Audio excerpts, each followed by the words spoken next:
The Souls games are pretty irrefutably some of the best games ever made and have, deservedly, received quite a bit of praise over the years. In this video, I'll be trying to determine what the best and worst thing about each of them really is. Keep in mind, this is my opinion, so feel free to disagree.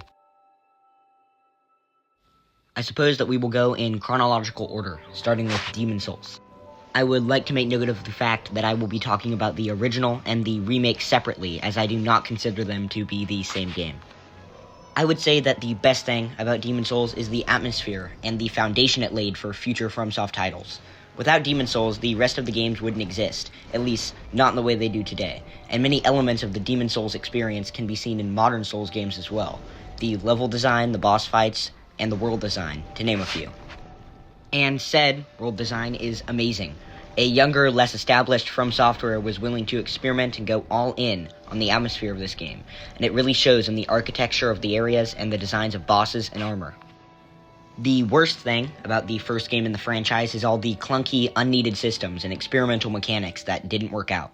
While this is a hazard of trying new things, stuff like the strange timings on attacks and movement, boss runbacks, and incredibly unbalanced builds are detrimental to the experience. Dark Souls 1 is up next. I'd say the best thing about DS1 is the level design. Let's take a look at Firelink Shrine. While I am a firm believer that Majula is the best hub area in the series, it's undeniable how iconic this area is, as well as the rest of the areas in the game. Show a hardcore Souls fan a picture of any part of DS1, and I'm certain that they can tell you exactly what that area is. In addition to this, the levels don't just look neat, but they are also well thought out, and the shortcuts and interconnected level design that are integral to the series really shine here.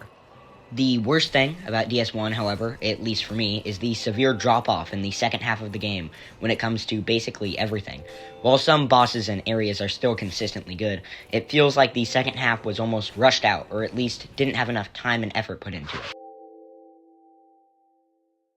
Dark Souls 2, my favorite game in the series by a wide margin. There are plenty of great things about the second installment, but by far the most prominent would be, at least for me, the sheer size of the game. Do you realize how big Dark Souls 2 is? There are 3 areas you can go to right from the start, and a whole 32 bosses compared to 26 in Dark Souls 1 and 19 in DS3. Not only that, but none are reskins, even if some of them aren't the greatest. Plus, the build variety in this game is insane, as it introduced power stancing and has 175 weapons in total. That's insane. Now, regrettably, I have to decide on what is the worst thing. For that, I'd have to say Soul Memory. Soul Memory is essentially a tally of all the souls you've ever collected, and determines who you are matched with in PvP and co-op, rather than your soul level. This is super dumb and doesn't make any sense, especially if you're trying to play with friends or someone else online.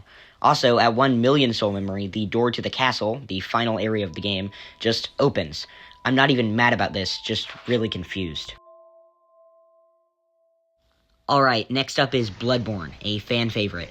I can't just say the world design on all of these games and leave it at that, so for Bloodborne, I'll say the designs of the bosses.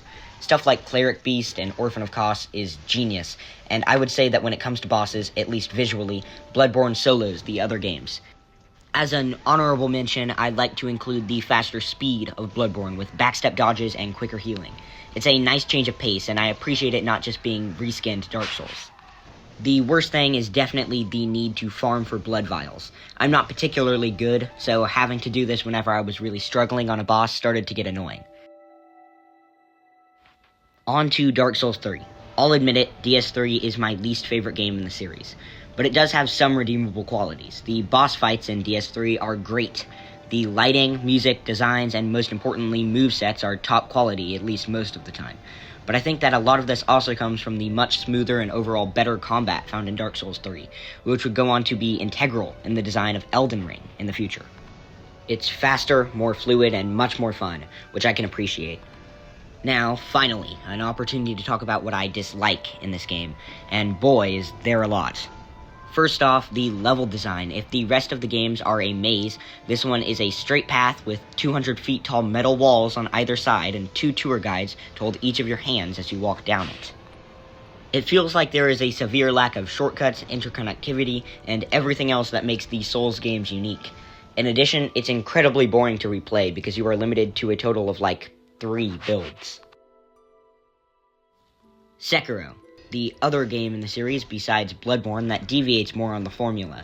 The best thing about this game would have to be the pacing of the combat. Never in Sekiro are you not moving, swinging through the air, or parrying an enemy's attacks. The heavier focus on parrying in this game rather than dodging keeps you in the action constantly, and it's hard to put down. Plus, the new movement mechanics are interwoven with the fights, being part of some of the arenas. The worst thing I would have to say is the build variety.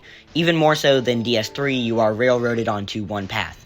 In this game, however, I can attribute that to the fact that you are playing a set character, not one you create yourself.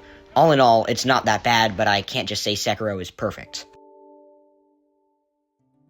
Elden Ring is how many players got into the genre, including myself, and is one of the most beautiful games ever made. Everything the other games do, Elden Ring does just as well. It's huge, has great bosses, amazing level design, and even better build variety than DS2. If I had to pick just one as the best, I'd have to say how well the open world was implemented. It manages to embody everything the Souls-like genre is, while having a completely different world structure, and it enhances the game quite a bit. Honorable mention goes to the lore, which is somehow more in-depth and interesting than a lot of Dark Souls, despite only being a single game. The worst thing, I would say, is the fact that Elden Ring does everything good, but nothing great. It's so average at everything it becomes an amazing game, since everything is quite a lot, but nothing in particular stands out as what it does best, like in the other games. Finally, the Demon's Souls remake. What's good? The graphics are nice. What's bad? Everything else. All my homies hate the remake. If you got to this point, just know that I really appreciate it, and I hope you'll subscribe. Right now, I am working on a DS2 Halberds only run, as well as a DS2 area ranking. I'd love to hear your opinions on these games in the comments, and if we get to 50 subscribers soon, I'd love to start live streaming some games like Elden Ring Night Rain or the other Soulsborne games. Thank you so much for watching.